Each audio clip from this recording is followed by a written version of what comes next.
today's session, which is related to the peaceful coexistence, is very critical since OIC,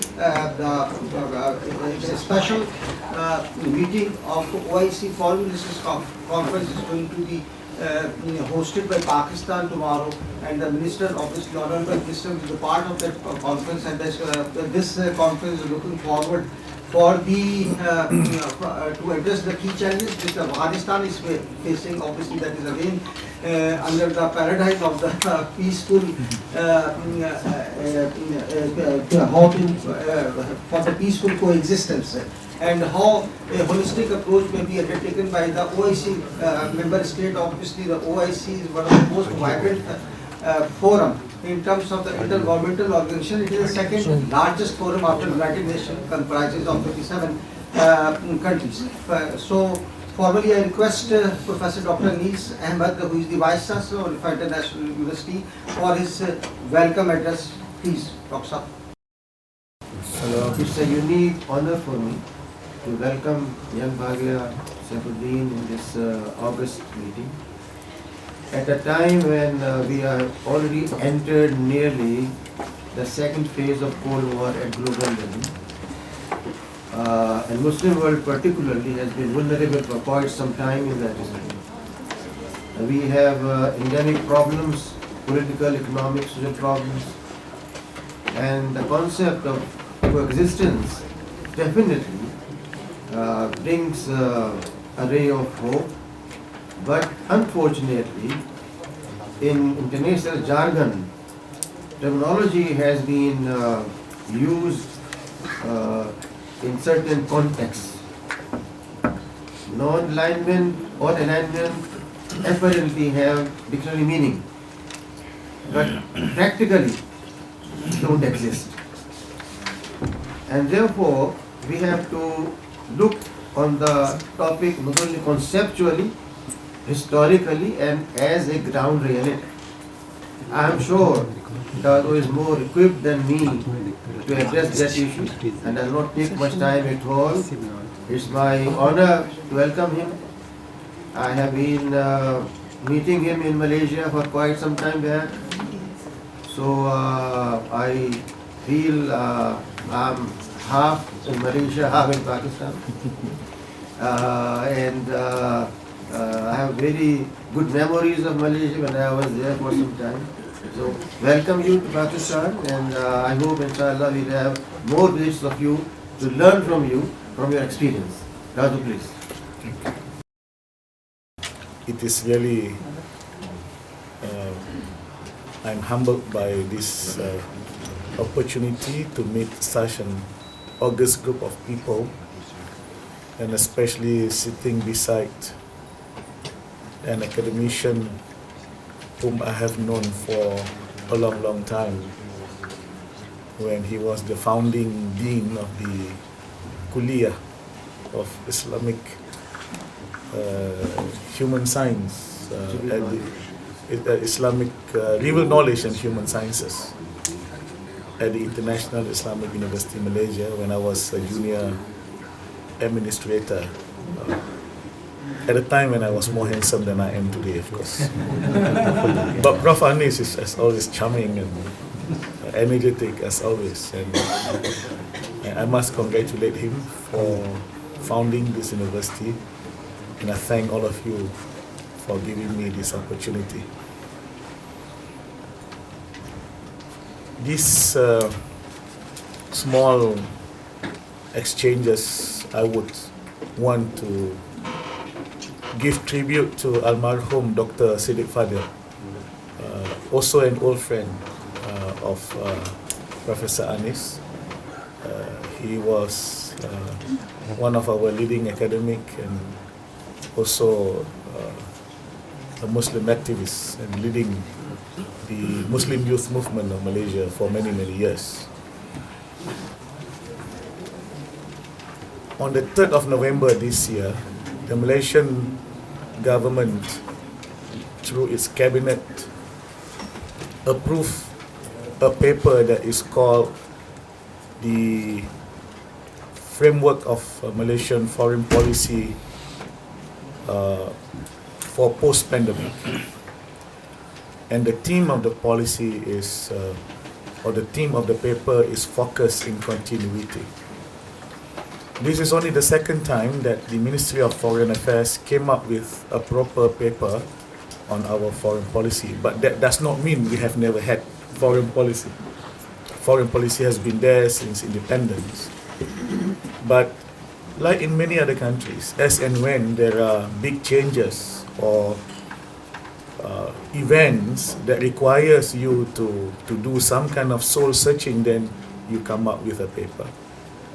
The first paper was in 2018 because in May 2018, for the first time, Malaysia had a change of government. It so happened that the foreign minister who was responsible to write the first paper and the second paper is the same person. It's a coincidence. But this one is because of the pandemic. Why we say continuity? Because the fundamentals of Malaysian foreign policy remains the same. Asean is the cornerstone of our regional activities and relations. We want to be friends to all countries. We want to remain to be active in all of the international platforms like the OIC. And we work very well with some countries in certain areas like Pakistan and a few other countries. We don't really say like-minded countries because if we say that, then there are some countries who will feel slighted. But there are obviously, which is normal for any country to work closely with some so-called like-minded countries, and Pakistan is one of them. And we continue speaking on issues, voicing or amplifying the voices of the oppressed, of the Mustadafin, like Kashmir, Palestine, Rohingya, and now Afghanistan, and others too. So the fundamentals remains the same, but we are introducing several new areas, which is not new in foreign policy in many countries, but it's probably a new focus or new emphasis when it comes to Malaysia, one of which is peaceful coexistence. Back in 2010, 2011, Malaysia mooted an idea called moderation, wasatiyah. But at that time, we did not park wasatiyah within certain foreign relations or international relations framework. So when we start talking about peaceful coexistence, we are very sure that this is part of multilateralism. And this is how we are pushing the agenda of peaceful coexistence. The basic premise or the main premise of peaceful coexistence is actually taken from verse number 13 of Surah Al-Hujurat, Lita'arafu, that Allah have created you from male and female and make you peoples and tribes so that you may know each other. That is the basis of peaceful coexistence. When we say lita'arafu, and this is important because sometimes we take it for granted that yes, we know the other and we want to work with the other. But there are some people in certain places, especially when Muslims are living together with a good number of non-Muslims. So probably Pakistan is not included in this list of countries, but Malaysia could be one of them. 65% are Muslim, the others are non-Muslim. And whenever we talk about peace and whenever we talk about the harmony in the region, Malaysia is one of our brother country which is always has been there with us, side by side, hand in glove. And let me just share one very small experience of mine. It's about 2004 when I first time visited Malaysia. And definitely I was really astonished to see the beauty, the natural beauty which Malaysia has been blessed.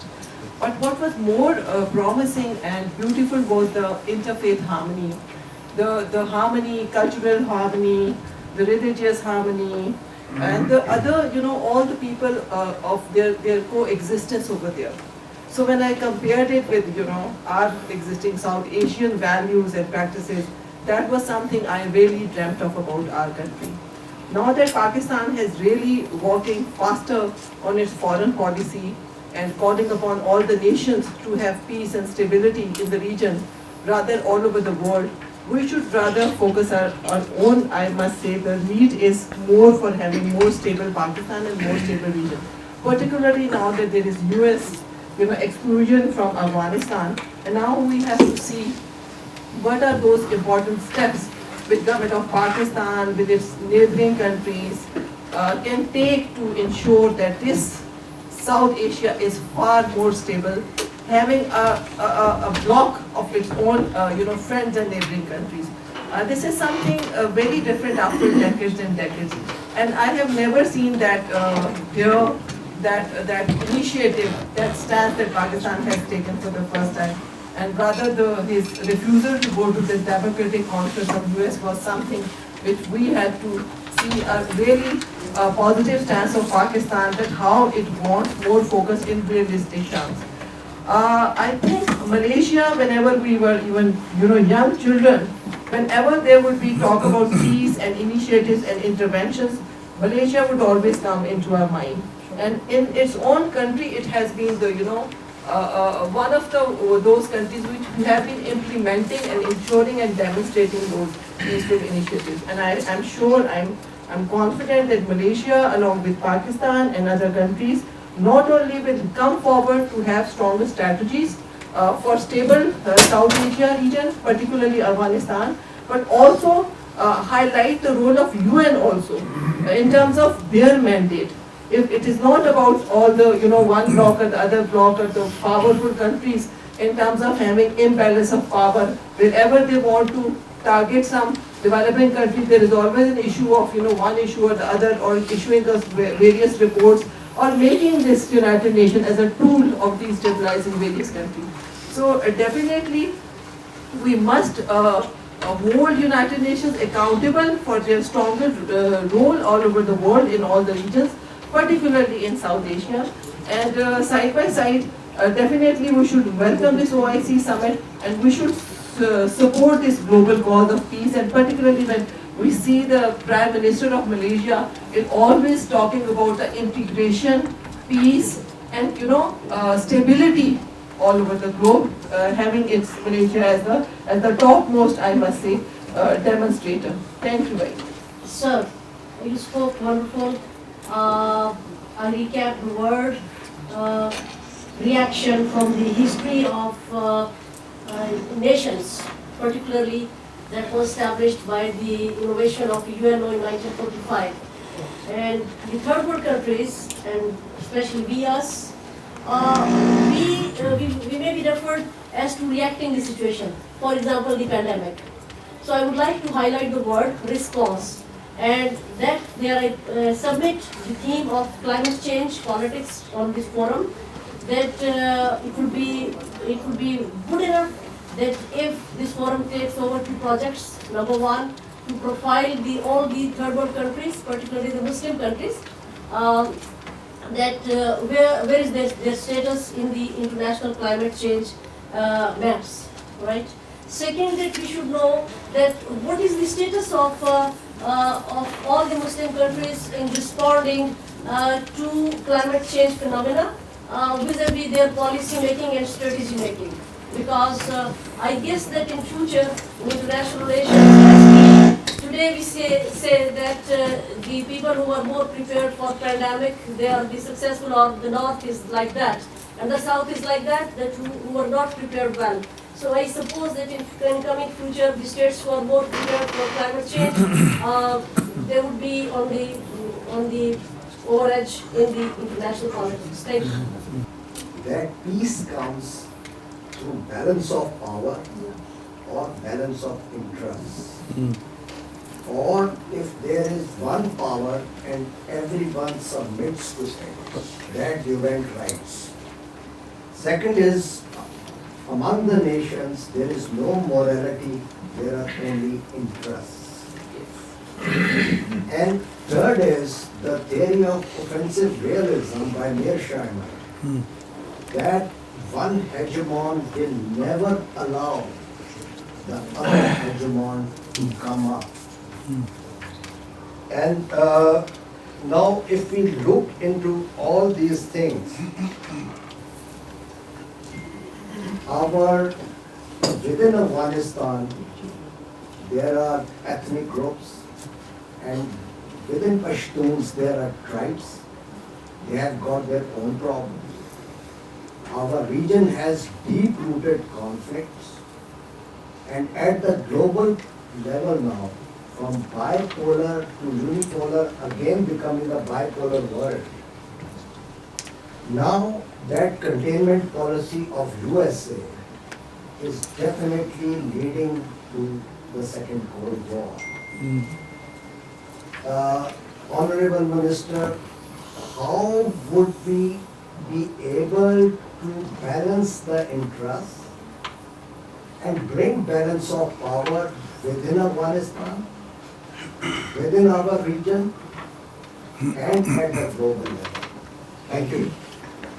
We have seen Malaysia took initiative in 2018, which was called KL Summit, and that was to address the burning issues of the Muslim Ummah beyond OIC. And that initiative united some of the leading OIC countries, and finally Pakistan, which made commitment, also did not participate. However, KL Summit did take place.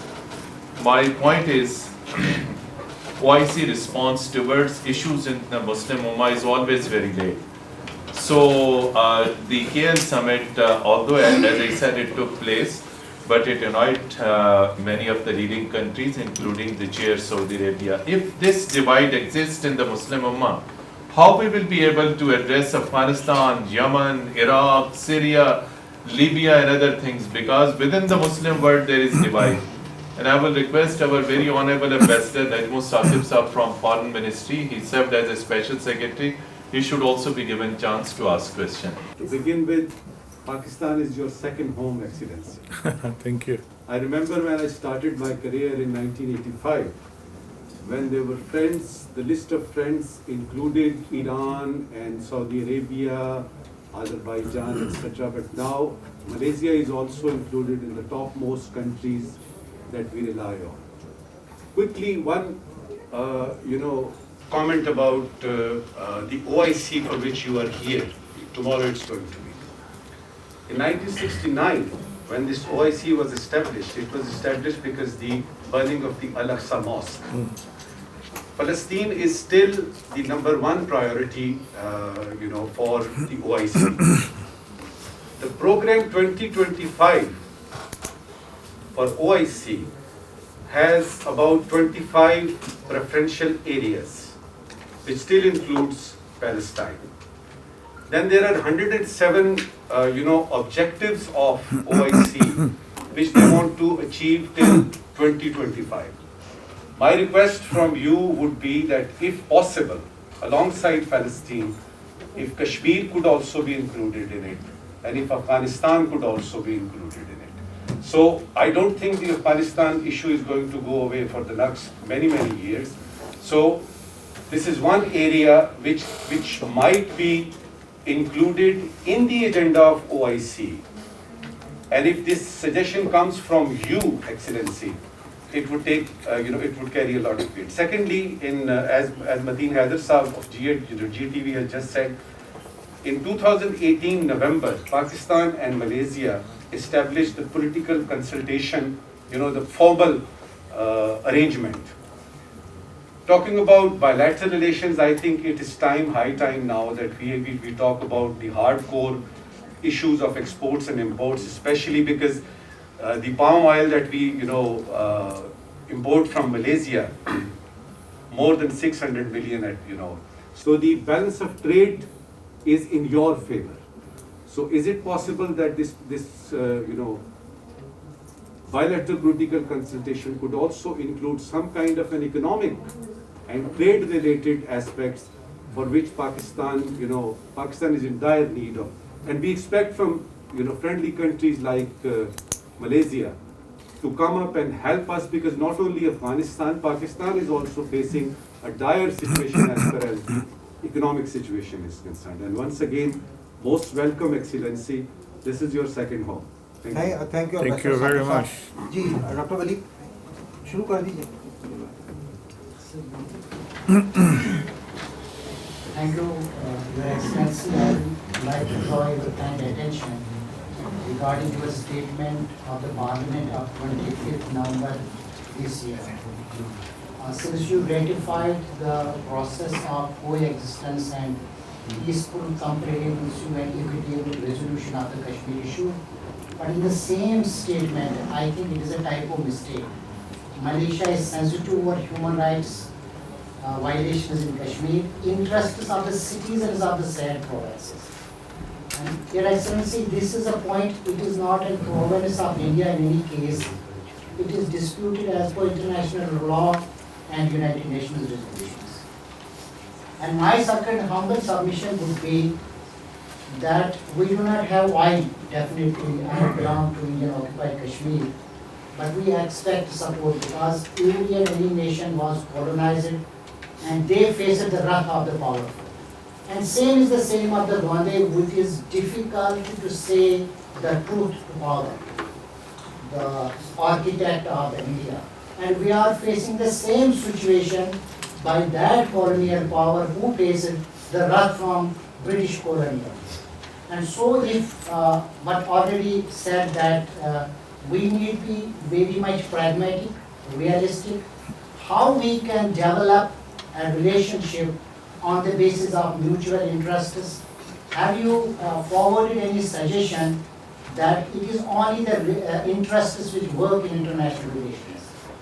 Since you know that India is driven by the classic realism of Shastra, Sam, Dam, Dand and Ved, while the peaceful, there is no iota of chance of peaceful coexistence of this region when hegemon is utilizing all his forces to negate the sovereignty of Pakistan while attacking our sovereignty not once but twice in 1971 in Bangladesh while dividing us and again in the Bala. It is my humble submission, is OIC having this priority in its coming session that until and unless we are not collective, we do not have any defense pact like NATO or Warsaw, it won't work. And this is my humble submission. Thank you. Dr. Amna, Professor International Relations, coming to speak, please.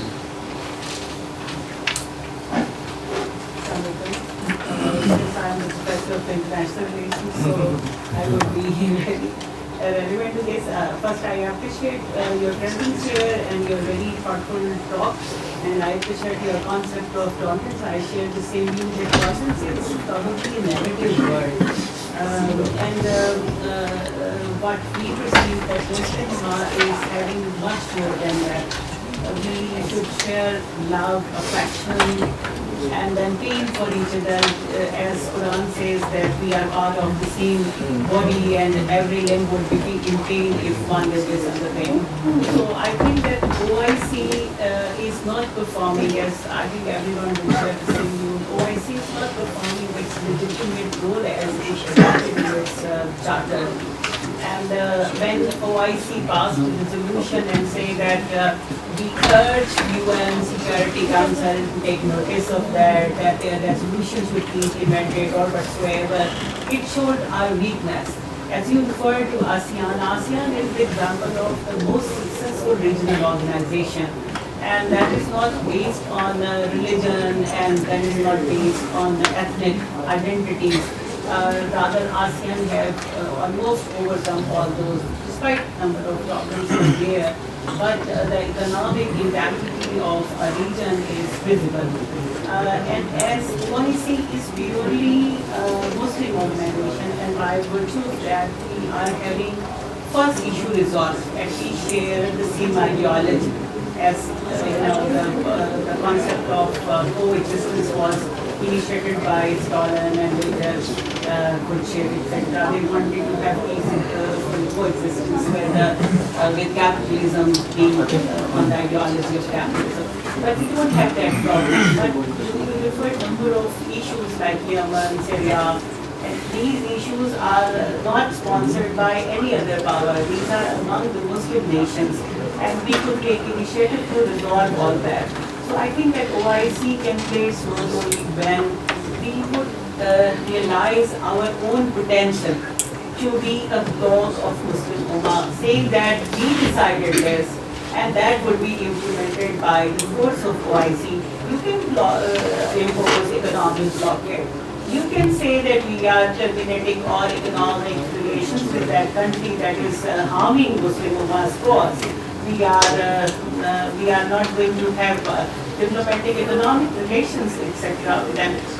Apart from that, Afghanistan is not an issue of coexistence. It is an issue of immediate importance. And if we would leave it to the other, then it would be another opportunity to intervene some of the other great power with soft power, as China is intervening and Russia is intervening. So this is the time that OIC should take initiative to rely on its own potential in the Muslim Ummah. And for that purpose, as the teams have referred, as Investor referred, that we should resolve our own feuds within. And we have to share, as we are sharing the same bonds, and we should construct our relationship on sustainable basis by resolving those issues. Those are not so critical that leading to war, etc. Those are very trivial issues which are manipulated by the intervention of great powers, so they want to play with us. So I think that OIC and the UP will manuals that forum, this forum, have all the potential to lead this opinion that Muslim Ummah should assert itself, and we have to emerge as a bloc as we pledged at the time of establishment. This is media war time.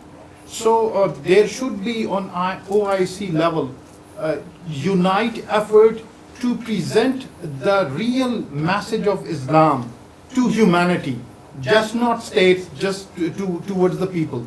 And one thing more what I would like to suggest, the poet of East, Allama Muhammad Iqbal, rightly said that if there would be peace in Afghanistan, then there would be peace in Asia and world at large, and vice versa as well. So I think your guidance is required for this August gathering as well, and for OIC forum as well, that there must be some practical steps. Just meeting and transcending some joint communique is not sufficient. What crisis is emerging again in Afghanistan on a humanitarian ground, and I suggest that if not OIC as a whole, if some potential vibrant countries like Pakistan, like Malaysia, like Turkey, Iran, Afghanistan, this region, if they can establish some sort of economic cooperation in a real sense, it can be a joint currency in a futuristic approach, joint defense, something like of that. If we will not do that, we would be doing same thing what we are doing since the inception of OIC. Thank you very much. Thank you. Thank Professor you Dr. very much. Ansari Sahab from National Riphah University. Assalamualaikum. I have been very happy to hear from you, and I wish some of our own minister could speak like that. But I will go to the roots. The root has been suggested by Professor Ambassador Iqbal. And I think Malaysia has been advancing in a right way because you yourself suggested that Dr. Anis was there for Kuliya al-Islamiyya.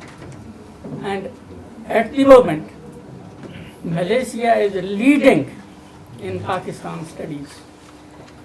So much theses have been coming from Malaysian universities, even topping the whole world. And more than that, they have taken the social science methodology from, and of course your own, I would say my own as well, Dr. Naqib Attas, who has made a lot of contribution in that, and I may say that it is because of him that most of your intellectuals now can speak the way in which you have spoken. And in that way, I think Iqbal is very great commonality between Pakistan and all other Muslim countries, but it is Malaysia which has excelled in adopting Iqbal's teachings and methodology, and of course all those teachings from the Quran. So I will suggest a further collaboration between Malaysia and Pakistan universities so that Iqbal can come back to us again through Malaysia, because we have not worked on it. Thank you very much. Dr. Masood, Excellency, my question is that with the position of Taliban government on women empowerment, women's role in the society, and women education, and rest perception of Taliban, these are the two positions which are poles apart. Do we have immediate middle ground which the OIC should be insisting on, or are we clear on that as to what OIC would be insisting on settling for and convincing West to get appeased on and convincing Taliban to go to? Actually, we internally in Pakistan have mechanism for coexistence in our constitution, in our laws, in our practices. For coexistence with religious groups, we have rights for them in fundamental rights in our constitution, and we have also quota system for them in our elections and also in our employments. They can compete openly also, and they can also have chances in their quotas. And also in cultural aspects, we have diverse cultures in Pakistan, in 4 provinces and many other areas of Pakistan. We have also mechanism for that. When we celebrate Pakistan's creation day, 14th of August, we always show all the cultures of Pakistan, Sindhi, Pashto, Punjabi, and so on. Likewise, we have traditions and we have mechanism. Can we expand this thing to other Islamic countries? I am sure they have also likewise their mechanisms. Can we exchange these things and expand them to other countries? And also, if we start with religious tourism, it will be a very good thing to understand each other. And Your Excellency has said the ta'arufu for this ta'aruf and mutual introduction. Thank you very much. My dear brothers and sisters, thank you so much for the comments and the submissions and questions, if I were to sit for exam, I'm not so sure if I can survive this. Like all other professors. Well, on peaceful coexistence in the context of Malaysia, a good example is Article 3 of the Federal Constitution, which talks about Islam as the religion of the Federation, but all other religions are free to be practiced, embraced and practiced by their followers in peace and harmony all throughout the country.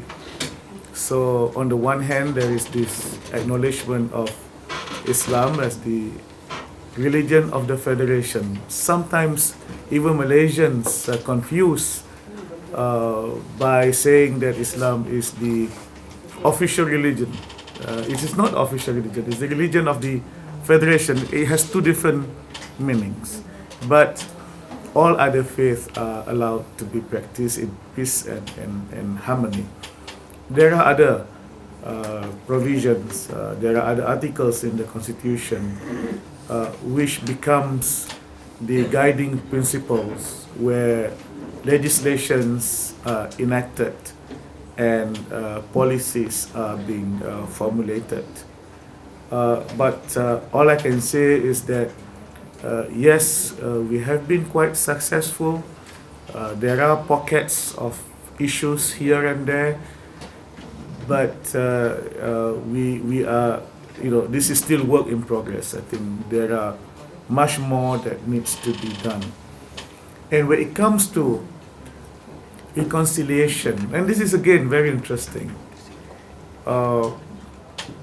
I think in 2013, a group of us were appointed to the National Unity Consultative Council, and we came up with 9 recommendations, and probably this is the only recommendation that survived different governments of different parties. It's still there on the still on the table.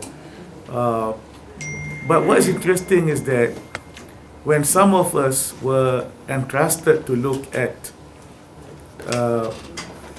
best practices on reconciliation within people of different ethnic, different groups within a particular country,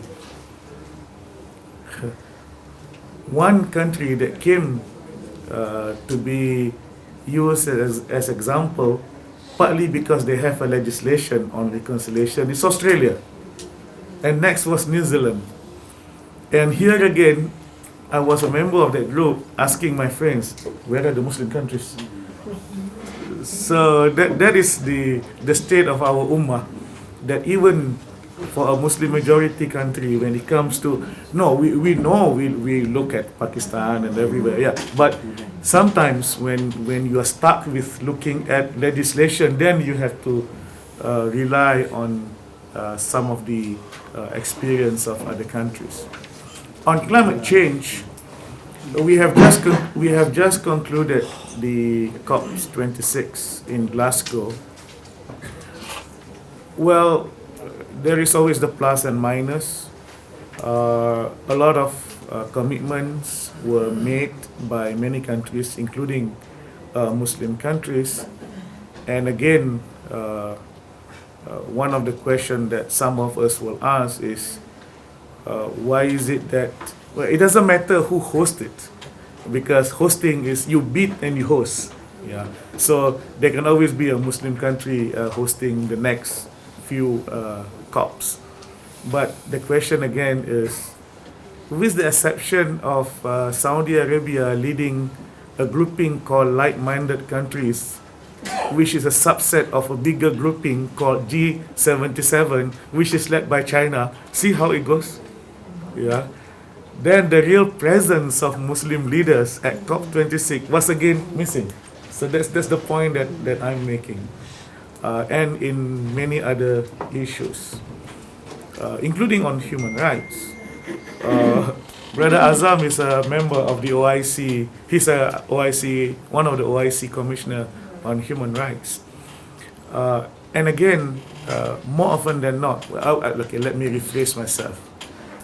Sometimes Muslim countries, when it comes to addressing human rights issues, we take a reactionary kind of response, as if we don't have our own understanding of human rights. We do have, and I think we really have to promote our views in some ways or the other. Well, I'm not trying to promote or moot the idea that it is always us versus them. No, I'm not a Bush. I'm not a Bush here.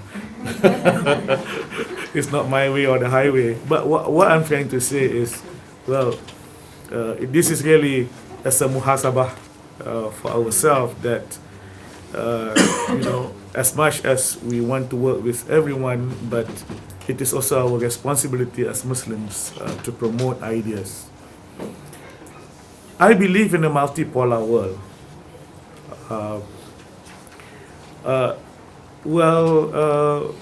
There is still one single very powerful country, and another country coming from the east, equally powerful, economically probably really challenging the other country.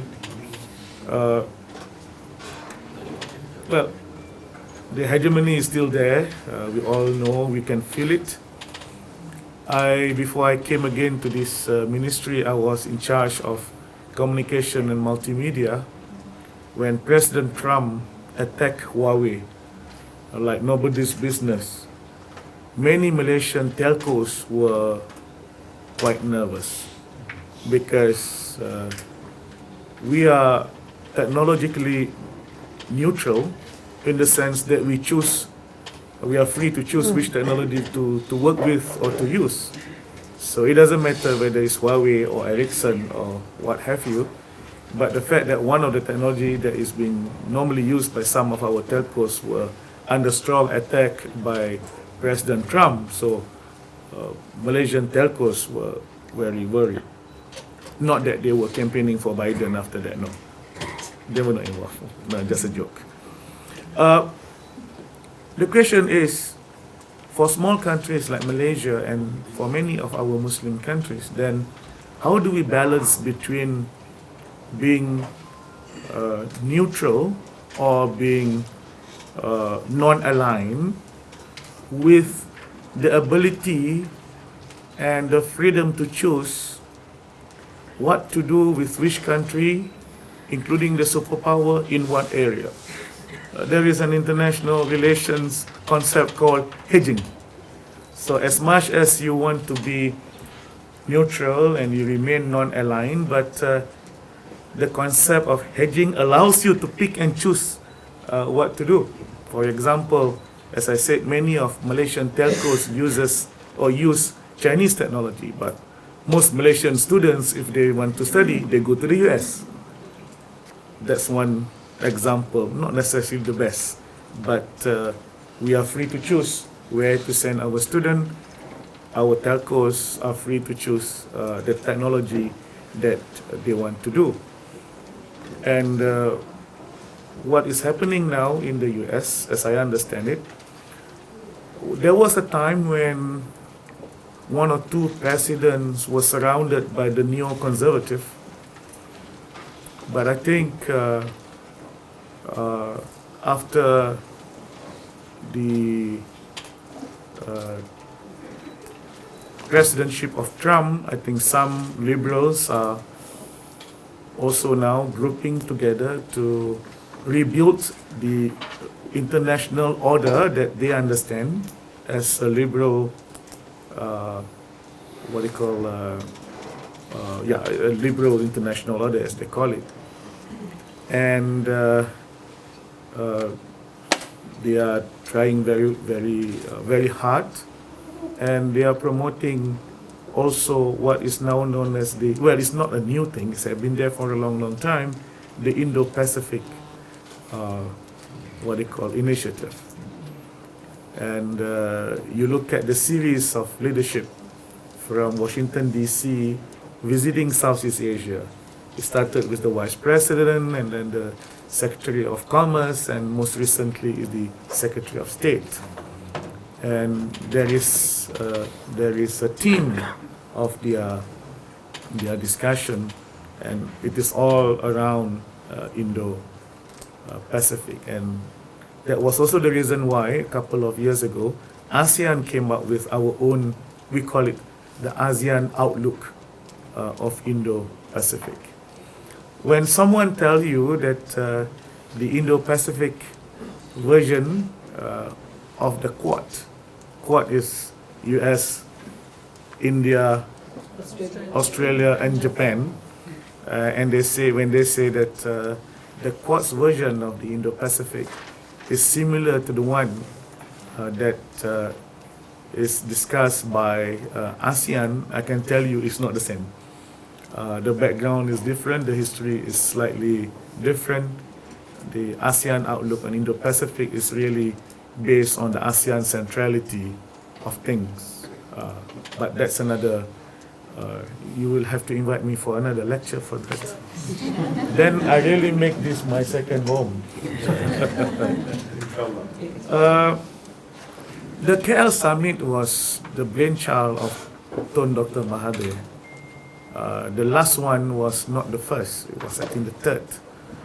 He has organized the first and the second while he was not Prime Minister for the second time, but the KL Summit, the last one that we hear, was organized by him when he was Prime Minister. It was not organized by the government, it was organized by a foundation, the KL Summit Foundation.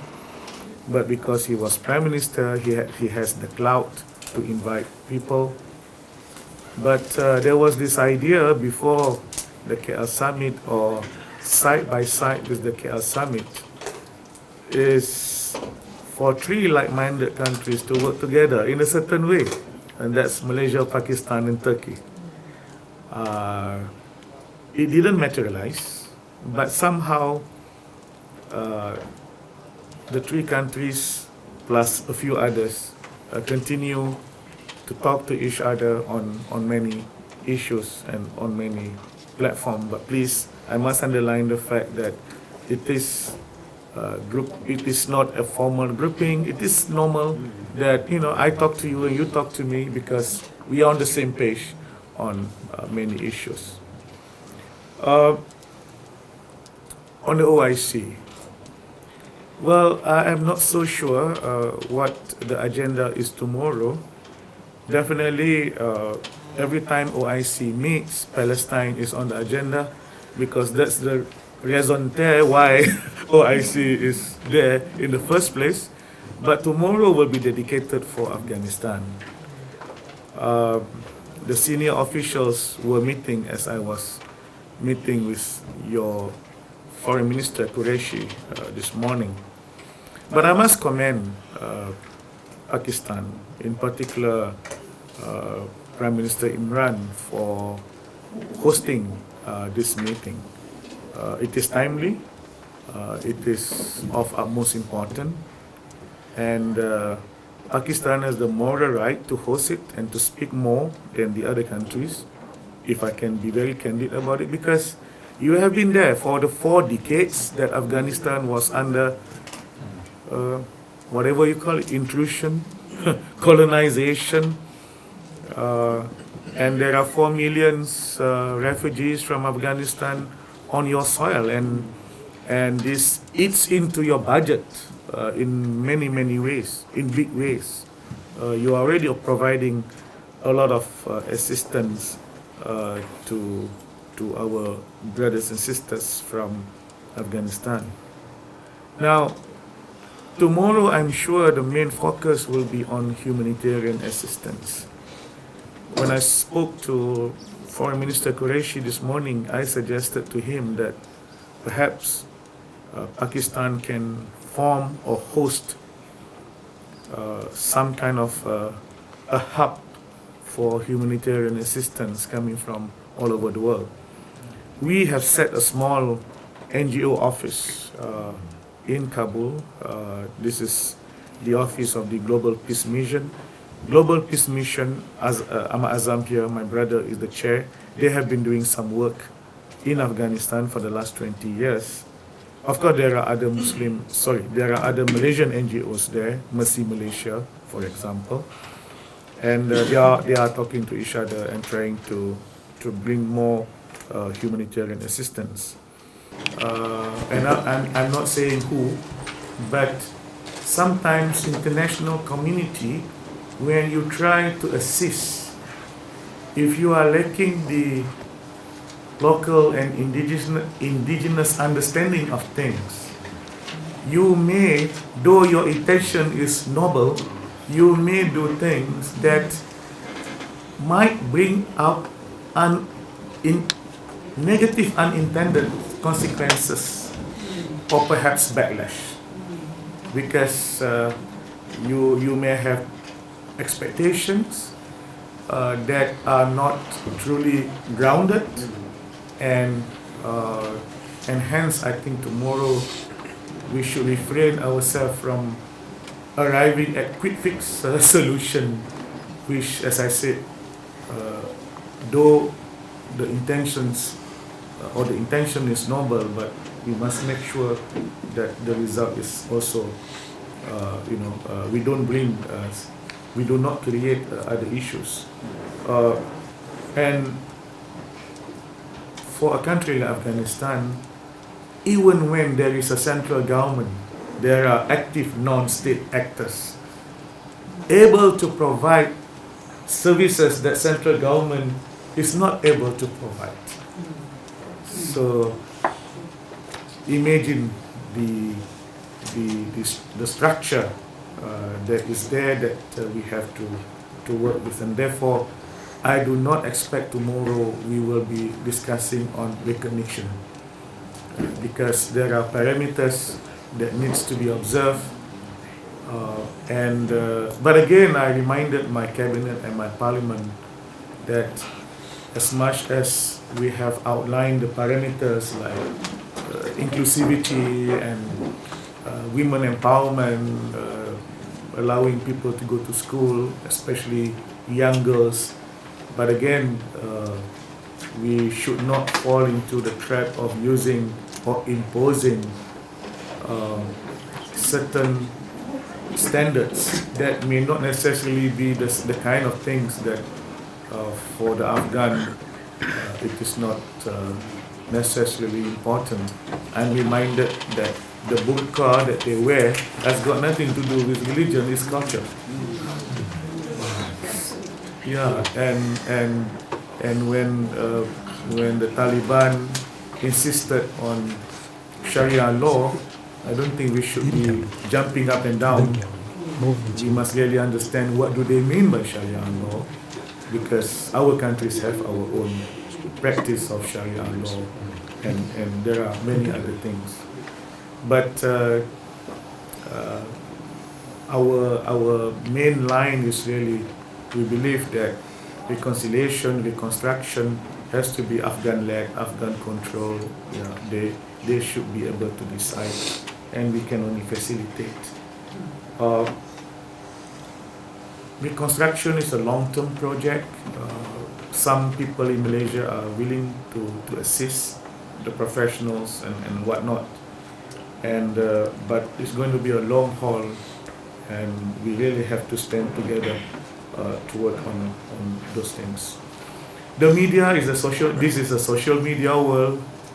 I remember when I was first appointed as the minister in charge of telecommunication and multimedia, my daughter, who was 28 at that time, this was like 20 months ago, when I came back, he said, Ayah means daddy. Daddy, you are now minister in charge of TV. I said, yes. Do you know that your daughter no longer watch TV?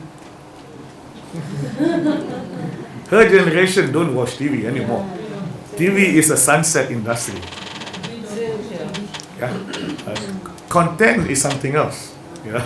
But TV, as we understand it, when they were young, is no longer there. But again, we really have to master the technology. I think dialogue is important. We taught by the Holy Quran on An-Nahl, verse 1 to 5, about calling people to the path of Allah, ud'u ila sabili rabbika bil hikmah wal mau'izatil hasanah, and then as for dialogue, wajadilhum billati hiya ahsan. It is all there, but we really have to practice it. My final submission, if I may, is on the future. Let us not rely only on the OIC. I'm saying this because OIC is there, it can be revived, but the question is leadership. It's not about who is the Secretary General or who is hosting. I think a few countries can show the way. Even in Asean, we can have the chair and we rotate the chair every year. But when it comes to certain issues, especially when you want to take off on certain projects, we can make decisions. Except for Myanmar, which is difficult. But outside Myanmar issue, we can decide, we can arrive at a consensus quite easily. But to get a project to take off, normally what it takes is 2 or 3 countries to start working on it. The moment 2 or 3 countries started working on it, then the others will follow. Otherwise, everybody will be waiting. That is the kind of leadership that I'm referring to. And in this context, my plea to you is really the network of the academia, the scholars, the professors, the activists, people who are really passionate and committed to the cause. Why would I, as a foreign minister, come to Riphah University? It's because I know others. I mean, let's be very candid about it. We network. When I go to Jakarta, people will expect me to go and visit National University of Indonesia. But I went to Paramadina, a small university. Why? Because it is a university that was founded by Nurcholish Majid, and the chairman now is Yusuf Kala, the former vice president. Now, this is not the best of example, but all I'm trying to say is each and every one of us here have got our network. So it's not about Riphah University, it's not about Anis, it's not about Nurcholish Majid or Yusuf Kala. It is about each and every one of us who are passionate and committed to the cause, having to network. And please do not estimate your own strength as a networking person. There is always 1 or 2 person in this room, outside this room, someone who are not even present today, but someone whom you know that you will share, and this is the kind of networking. And for all you know, once in a while, suddenly you go to another seminar and you find someone that even though you have not met, but you can click, or the chemistry, as they call it, works so well that you can easily, push the agenda forward. And we just have to keep on pushing the agenda. You ask me, what about government? I've been in government, I've been outside government, I've been in so many government, governments come and go. The struggle must continue. And the struggle is not dependent on Prime Minister or ministers. It's dependent on the few or the many who are seriously committed and passionate, and they will go on and go on like mad people. I mean, I'm translating a Malay way of saying it. Orang gila saja. We say hanya orang gila, which means only mad people will do this kind of thing. Going here and teach, going there and talk to people, speaking truth in front of whoever. In the Malay way of saying, only mad people will do it. So we need more mad people. I mean, in the right sense of the word. So thank you so much. We pray to Allah Subhanahu wa Taala that we are given the leadership and the barakah. And may Allah bless us all. Assalamu alaikum wa rahmatullahi wa barakatuh.